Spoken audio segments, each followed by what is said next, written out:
Bueno, tal cual como les decía, muy buenos días a todos. Vamos a dar inicio a nuestra clase del día de hoy, del 22 de mayo, continuando con el capítulo de fallas en los sistemas eléctricos de potencia, tanto simétricas como asimétricas. Ver repaso de lo que hemos visto ya en las dos clases anteriores. Primero estuvimos viendo para qué sirve un cortocircuito, cuáles son los objetivos y lo que son los distintos cálculos que vamos a tener que aprender a hacer. Estuvimos viendo algunas generalidades asociadas a las aproximaciones que debemos hacer en los sistemas eléctricos de potencia para poder hacer los cálculos de cortocircuito, siempre pensando en que buscamos el cálculo de las fallas en el peor caso. Estuvimos viendo de que hay dos tipos de cortocircuitos, los simétricos y los asimétricos. Simétricos aquellos que generan o que mantienen el balance de lo que son las corrientes y tensiones en un sistema, y los asimétricos, efectivamente, lo contrario. Aquí tenemos algunos ejemplos de los cortocircuitos que vamos a ver. El trifásico a tierra y el trifásico aislado son simétricos, y tanto el monofásico como el bifásico, tanto a tierra como el aislado, son cortocircuitos asimétricos.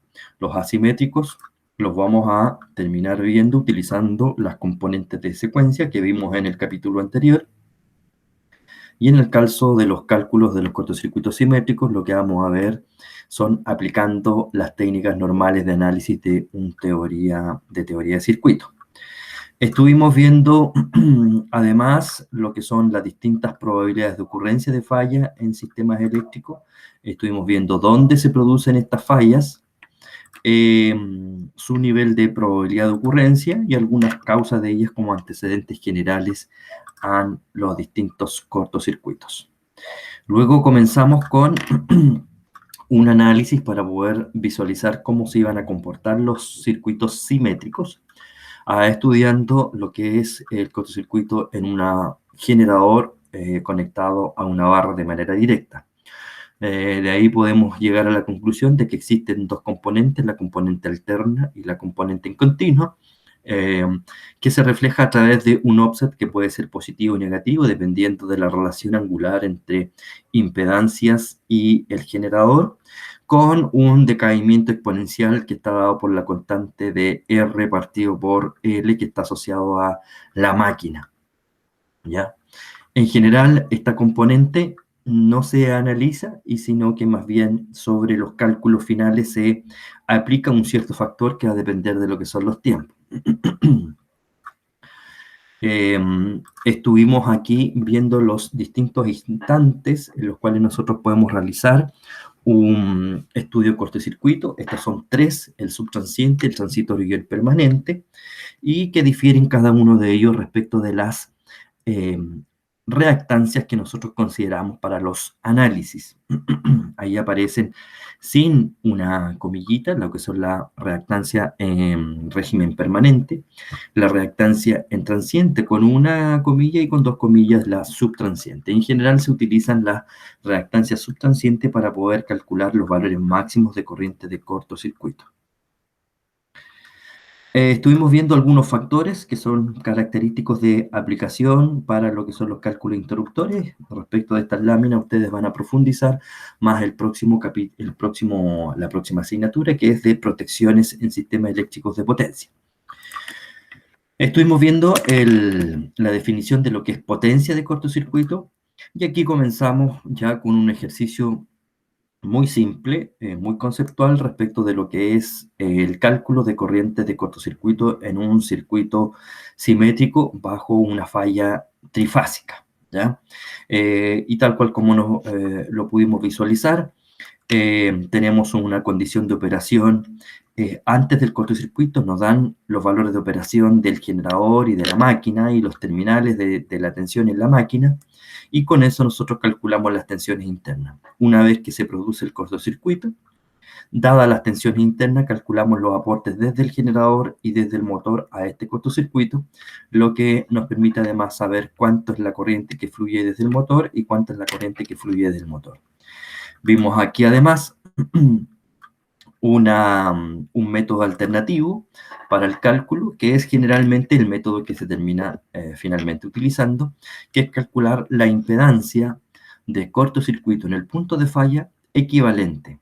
Y, por lo tanto, el valor de la corriente de cortocircuito va a estar dado por la tensión en ese punto, dividido por esta impedancia equivalente, y nos da exactamente los mismos valores que el ejercicio anterior. Aquí, dado que conocemos la condición de operación de prefalla en el punto de falla, en este caso 0,97 con ángulo 0, es que utilizamos esa tensión. En general, nosotros no vamos a conocer la condición de prefalla de los circuitos, y por lo tanto lo que terminamos nosotros asumiendo es su peor condición, que en este caso sería un 1 en por unidad. Así que en general nosotros vamos a utilizar aquí un 1 por unidad. Estuvimos viendo este problema, además, es un problema donde ya efectivamente tiene un grado de complejidad mayor, pero los cálculos se realizan de la misma manera. Lo primer paso para poder resolver la falla, cuánto vale la falla de esta corriente en este punto, es poder traspasar todo el circuito a valores en por unidad. Una vez que lo tenemos todo en por unidad, calculamos la impedancia equivalente en el punto de falla. En este caso, ustedes quedaron de comprobar este 0,295 que aparece aquí. Una vez que ustedes traspasan esto todo, tenemos la impedancia equivalente. Como no nos dan la condición de operación del circuito, fíjense que solo normalmente nos dan los valores nominales, nosotros asumimos que en este caso tenemos una condición de prefalla de tensión en el punto F de 1 en por unidad, lo que nos da 3,39 en por unidad de corriente de falla. Y si nosotros calculamos la corriente base asociado a esa zona, que aquí está calculada en la zona de 66 kV, tenemos del orden, en este caso, de 1,49 kA de corriente de falla. En este caso de este problema, además nos pedían determinar la contribución de la corriente respecto de cada central, y eso no es más que yo tengo aquí la corriente de falla, y por lo tanto saber cuánto proviene desde el generador A y cuánto viene desde el generador B. Ahí yo tenía esos valores de cálculo, la corriente desde el generador A estaba, la impedancia, perdón, era 0,529, y la impedancia que venía desde el generador B era 661, y por lo tanto se hace el divisor de corriente respectivo. Luego, para calcular la corriente que fluye por este interruptor, el interruptor K, fíjense que hay una corriente que viene por aquí, esa no pasa por el interruptor K, sino que la corriente que pasa por el interruptor K es la corriente de V más una parte de la corriente que viene desde el generador A, que nuevamente se puede calcular por un divisor de corriente. Con eso entonces tenemos estos cálculos respectivos, y con eso podemos calcular la última pregunta, que es el valor de la potencia. También alcanzamos a ver este ejercicio donde nos piden calcular la corriente de cortocircuito trifásico en la barra 1. Entonces aquí nuevamente pasamos todo en por unidad, dado que todos los valores están en la base de 100 MVA y en la misma razón de tensión, es que todos los valores que aquí nos dan están en una base común. Así que aquí está el circuito equivalente de lo que tenemos acá arriba, y nos da de 0,15, 0,1, 0. Aquí está el único que hay que poder traspasar al valor en por unidad. Lo hicimos la clase anterior también, así que este 0,105 también lo comprobamos. Aquí está el 0,1, aquí está el 0,2 y aquí está la tensión interna. Me piden calcular en la barra 1, y por lo tanto calculo la impedancia equivalente de este circuito en la barra 1. También lo alcanzamos a hacer en la suma de estas impedancias que están aquí, en paralelo con esta impedancia que está acá. Dado que no conozco las condiciones de prefalla, nuevamente utilizo un 1 ángulo 0 dividido por esa impedancia equivalente, y me va a dar la corriente de cortocircuito que me dio en ese caso, en la barra 1, de 8,64 en por unidad. Si yo la quiero calcular, los valores en valores reales, calculo bajo una base de 100 MVA y 13,8 kV la corriente base, y esta corriente base la multiplico por los 8,64 y me da 36,17. En la lámina original, la clase anterior, nos dimos cuenta ahí que habían algunos errores, así que yo incluso ya modifiqué la lámina aquí, la pueden ver ustedes. y calculé la corriente del cortocircuito en la barra número 2. La barra número 2 incluso está indicada aquí, fíjense. Así que sería el valor equivalente de este lado dividido en este. ¿Desarrollaron este ejercicio?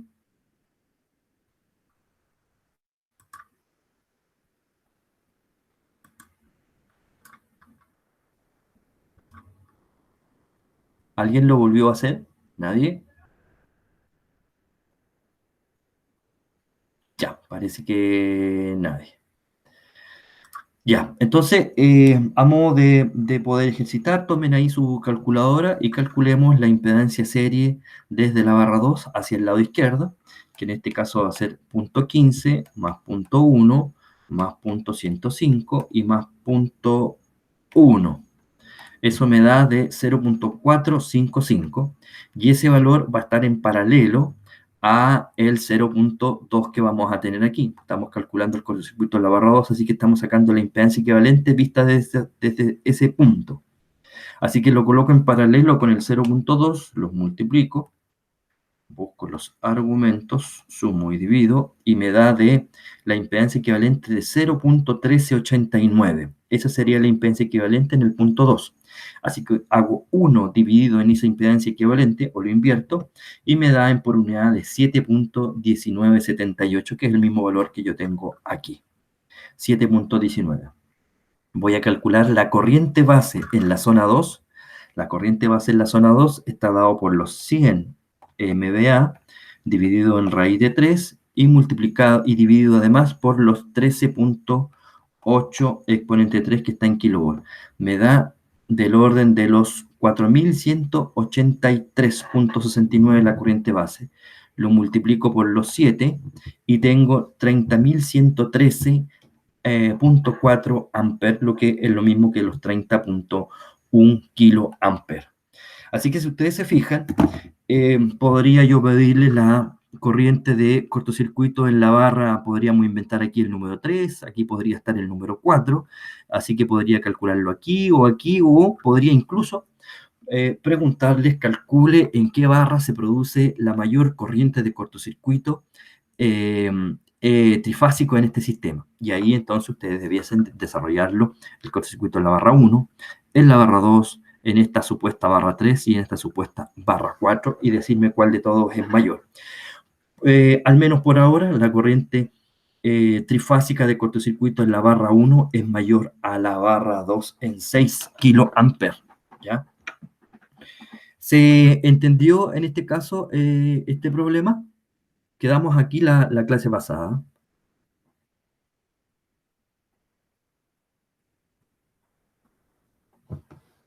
Ya, me imagino que sí se entendió. Perfecto.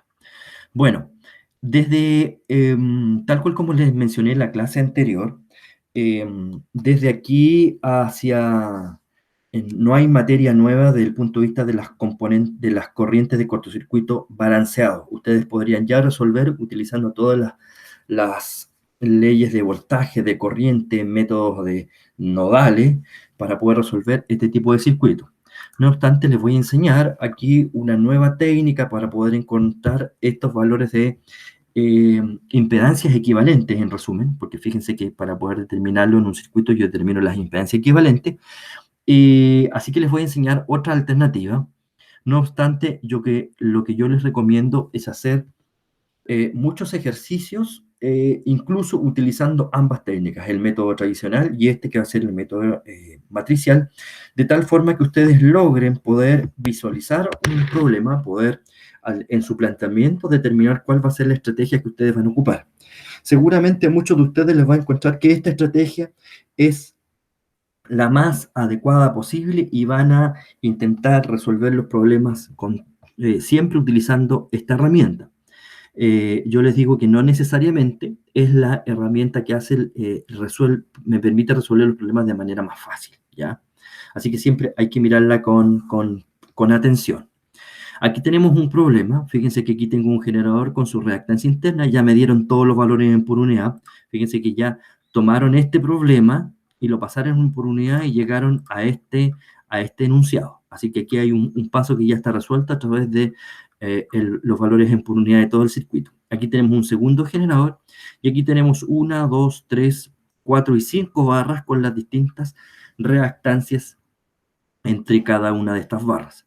El método matricial, si es que a mí me piden calcular alguna impedancia, alguna corriente de cortocircuito en este problema, me dicen que determine el IBUS de este sistema. Recuerden que en el IBUS, para hacer el cálculo del IBUS, yo sumo todas las admitancias que llegan a cada barra, y eso es lo que va en la diagonal del circuito, y entre las barras, que es lo que está entre las impedancias, las admitancias de este IBUS, yo anoto la admitancia que existe entre esas dos barras, cambiándole el signo. Esa es la manera de poder hacer este cálculo del IBUS. Vamos a comprobar alguno de ellos. Por ejemplo, entre la barra 1 y 2 se encuentra una impedancia, en este caso reactancia, de 0.168. Lo invierto y me da de 5.9523. Si ustedes se fijan, me da con signo negativo, por eso que aquí aparece con signo positivo, ¿ya? Por ejemplo, la admitancia que está aquí entre la barra 1 y la barra 5 es el inverso de el J, 0.126, lo invierto y me da de exactamente, aquí está, de menos 7.93, pero como hay que cambiarle el signo, es que aquí aparece con signo contrario. Vamos a comprobar el elemento I11, que es el que está aquí en el primer elemento de la diagonal, y el elemento I11 es la suma de las admitancias de 0.168, esa admitancia, por eso que lo invierto, más 0.126, lo invierto, sumo, y más el 0.1111, son 4 unos, ¿verdad? Son 4 unos. Lo invierto y lo sumo, y me da de 0.168, 0.126 y 0.1111. Me da de 22.88 con signo negativo, y ese se lo mantengo. Y ahí aparece. Ahí está. Así que aquí está el IBUS del sistema. Entonces, calculando el IBUS del sistema, yo tomo este IBUS y lo invierto. Y si tengo una matriz de admitancias del circuito, lo que yo voy a tener es una matriz de impedancias del circuito. Aquí he invertido esta matriz que tenemos aquí. Este IBUS está aquí invertido. Y por lo tanto, lo que yo voy a tener aquí en las diagonales son las impedancias equivalentes en cada uno de los barras del sistema. Aquí en la diagonal vamos a tener las impedancias equivalentes en cada barra del sistema. Entonces, por ejemplo, si es que ustedes no me creen, aunque deberían creerme, si yo calculo la impedancia equivalente en la barra 1, por ejemplo, debería darme 0.0793. Si yo lo hiciera como el método clásico, yo tendría que hacer aquí una suma, paralelo, suma, serie, ¿verdad? Serie, paralelo, paralelo, y todo eso en paralelo con el 0.111, y debería darme este numerito que está aquí. Lo voy a comprobar, tomen ustedes también su calculadora. Voy a sumar el 0.2, me equivoqué, 252, lo voy a sumar al 0.336, eso me da de 0.588, está en paralelo con el punto 210, ¿ya? Así que lo multiplico, hago la suma y divido, y me da de 0.1547. A eso le tengo que sumar el 0.126. 0.126. Sumo. Ya, me voy a guardar ese numerito que me da 0.2807. Ahora voy a hacer la suma de la línea de arriba. 0.168, 0.126, y lo sumo. Entonces, eso me da 0.294. Ese 0.294 lo coloco en paralelo con este cálculo que había hecho acá abajo. Multiplico, saco los argumentos, sumo y divido. Me da de 0.1436. Todo esto me da 0.1436. Le sumo el 0.1 y 1, 2, 3, 3. 3, 3, ¿verdad? 1, 2, 3, sí, exacto. Lo sumo y me da de 0.2669. Es decir, la impedancia equivalente de todo esto, más esto, 0.2769, perdón. Y todo eso en paralelo con el 0.111. 0.1111. Los multiplico, rescato argumentos, sumo y divido, y me da exactamente 0.07928. Ya aquí aparece el 0.793. Así que, como pueden ver, hemos comprobado ese numerito que está ahí, haciendo la relación entre los cálculos, digamos, de series y paralelos de todos estos elementos. Yo los invito a que ustedes hagan exactamente lo mismo, un cálculo a mano de las impedancias equivalentes en la barra 2, en la barra 3, en la barra 4 y en la barra 5. En la barra 4, 5 y 2 es algo más complejo, por eso que lo estoy invitando a que ustedes lo puedan resolver y comprobar cada uno de estos valores que aparece aquí. Entonces, ¿cómo calculamos las corrientes de falla entonces en este circuito? Hacemos el voltaje de prefalla dividido por el Z-bus II. Este Z-bus II es que si lo estoy calculando en la barra 1, este es el Z-bus I11, o sea, sería este elemento que está aquí, más un Z de falla.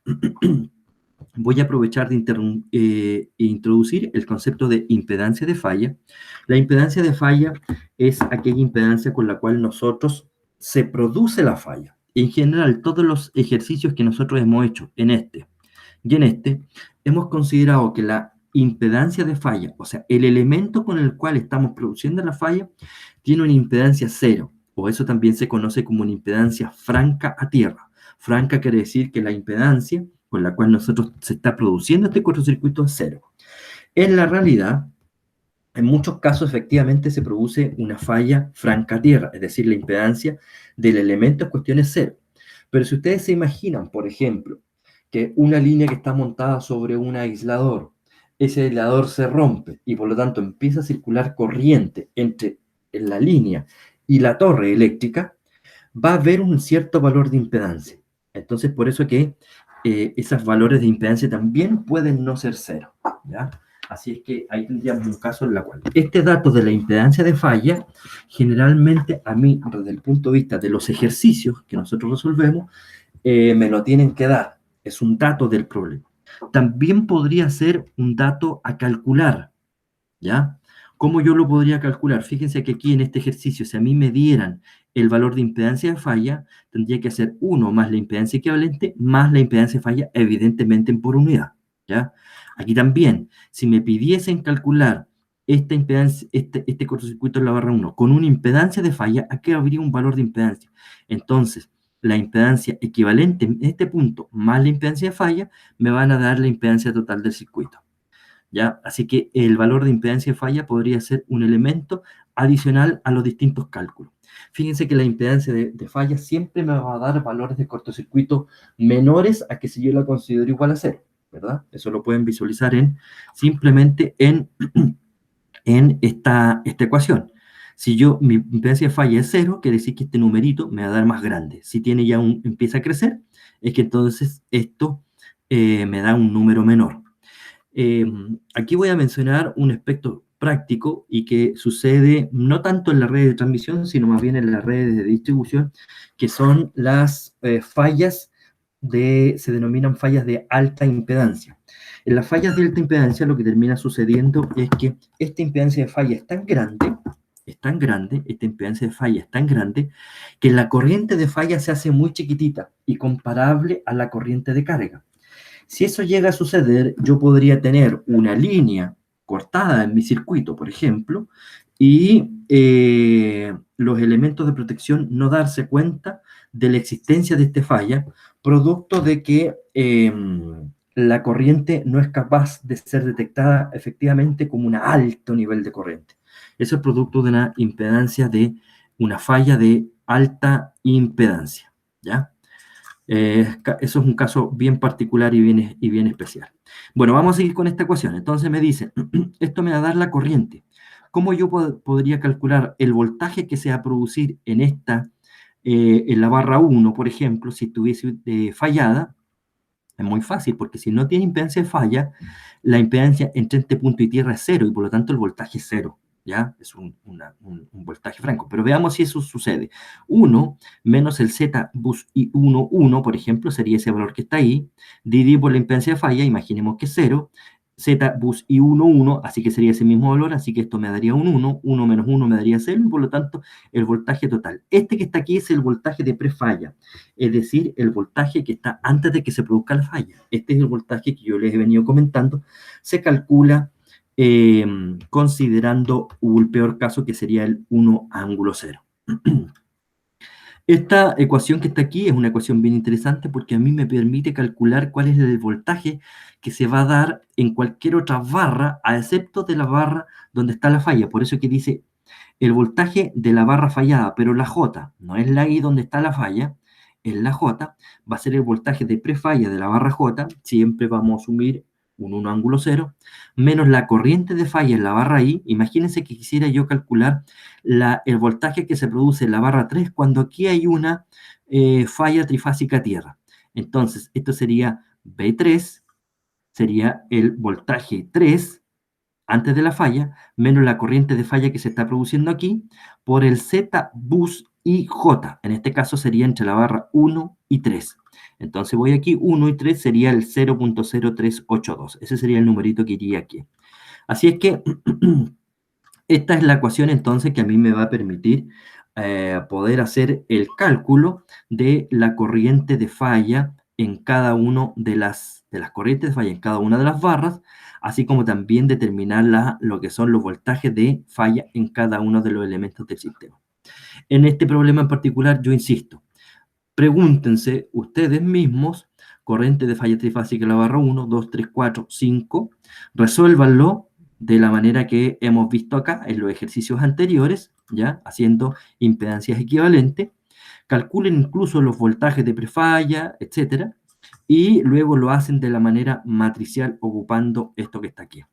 De todas maneras, el método matricial yo lo utilizaría cada vez que me pregunten en un mismo problema más de una corriente de falla en alguna barra del sistema, dado que aquí voy a tener todos los valores de una sola vez, ¿ya? Pero si a mí me pidiesen calcular la impedancia de falla solamente en una de estas barras, en la 1, en la 2, en la 3, en la 4 o en la 5, o capaz que en una o dos de ellas, yo lo haría con el método tradicional. ¿Por qué no lo haría a través de este método? Porque este es un método, aunque me encuentra todos los valores de una sola vez, requiere de muchos cálculos. Primero, no me puedo equivocar en el IBUS, después no me puedo equivocar en el ingreso de este IBUS en la calculadora, y no me puedo equivocar después en anotar toda esta cantidad de datos, ¿ya?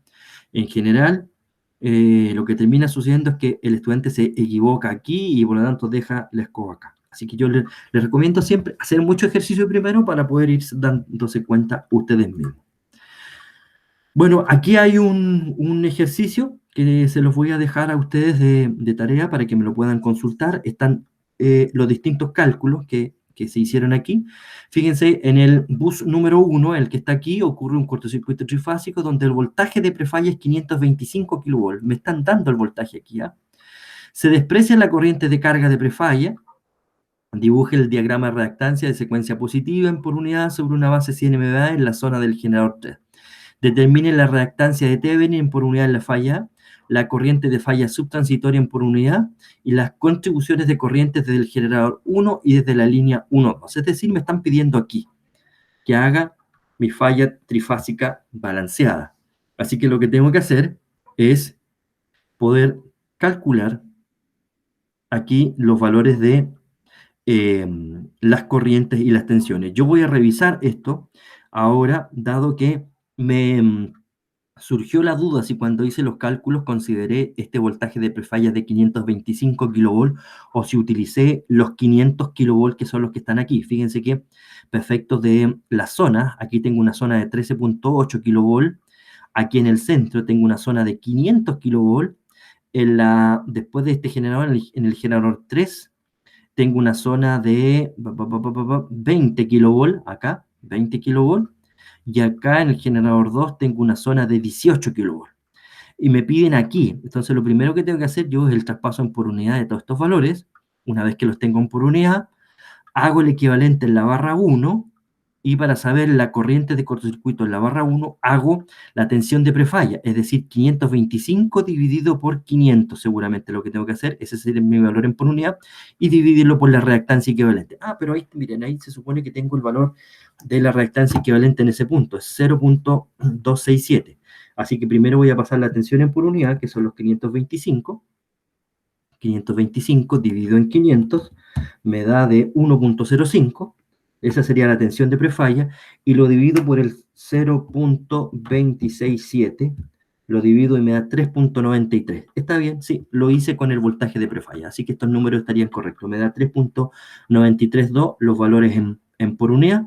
Para sacarlo en valores reales yo tendría que multiplicar por la corriente base en esta zona. Multipliquemos, alcancemos a hacer eso.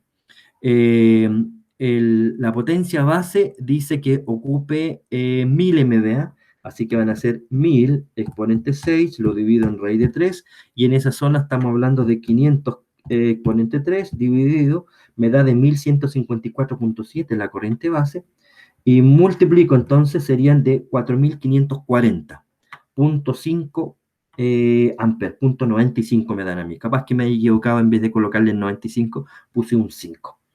¿Ya? Así que, bueno, ahí tienen. Hagan el cálculo de cada uno de estos valores. Estarían bien las respuestas para este problema. Y la idea sería que la próxima clase ya comencemos con las fallas asimétricas. No sé si tienen alguna duda respecto de esta clase en la cual yo los pueda ayudar.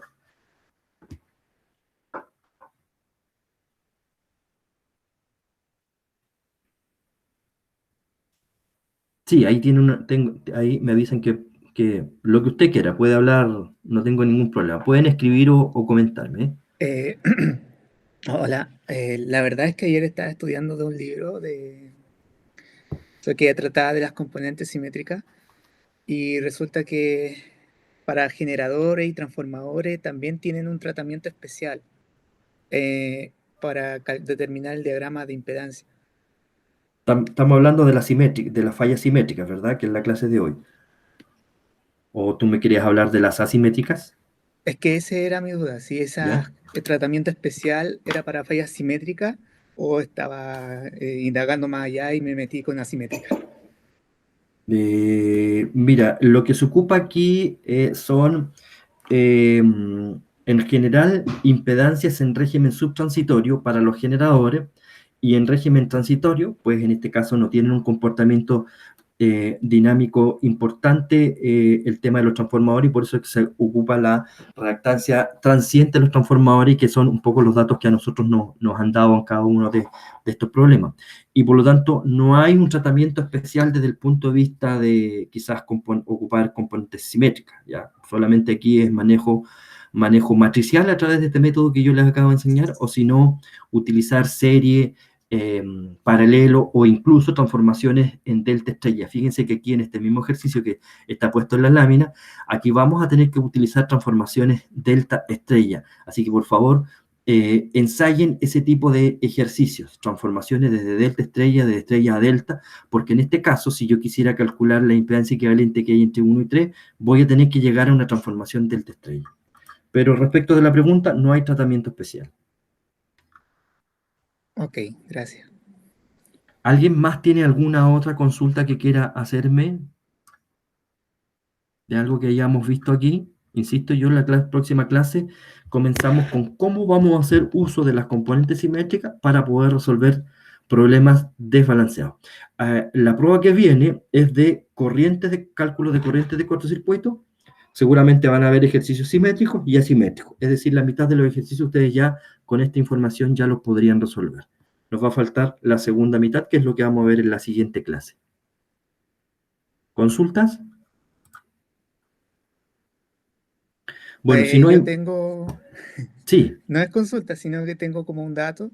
Anoche encontré una herramienta web que permite ver cómo las componentes simétricas varían en función de las magnitudes y los ángulos. La voy a dejar en el chat para que lo revisen porque está muy bueno. Ahí está. ya, perfecto. Ahí tienen ahí una información de su compañero. Bueno, si no hay más consulta, entonces lo dejamos hasta aquí. Que esté muy bien, a cuidarse y nos vemos el próximo lunes. Chao, chao.